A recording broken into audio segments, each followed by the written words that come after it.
Hello, today I'm going to teach you how to create an effective lesson plan that will also save the director reviewing time. We all know that an effective lesson plan consists of these 7 components. So, obviously, at my site, my staff were not meeting my expectations when it came to lesson planning.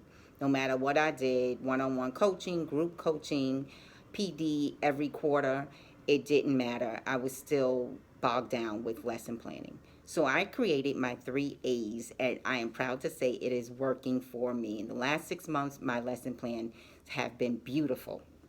My first A is assess. I had to assess, which means to identify. In my old lesson plan, I had to identify what I wanted to change in my lesson plan.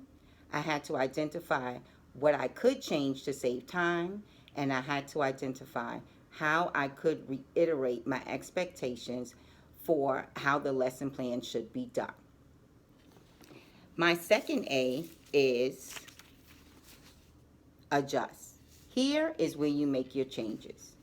So the first change I made was to change when the lesson plans are due. My staff were turning in lesson plans weekly, and I changed that to one time a month. The first Monday of each month, lesson plans are due. I also made 2 sections of the lesson plan itself multiple choice. As you can see here in the positive youth development, they can circle which characteristics they are using for their lesson. And then in the learning activities, whether it's the pay or share or walking gallery, they can circle which learning activities they can do. So they have to do less writing.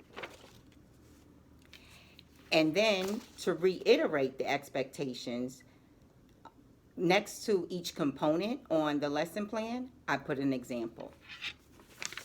Again, next to the aim, it states, in a sentence or two, state the purpose of today's lesson. And the example says, today we will discuss the controversy of graffiti art. Straight to the point, not a problem. And lastly, my third A would be to apply. And when you apply, you carry out the process.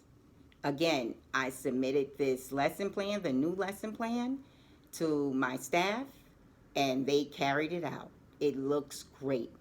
Also, what I did was candidates interviewing, I would give them a lesson plan and they would have to fill it out to see if they understood. And again, I would give them a writing sample because I found that most people misuse homonyms.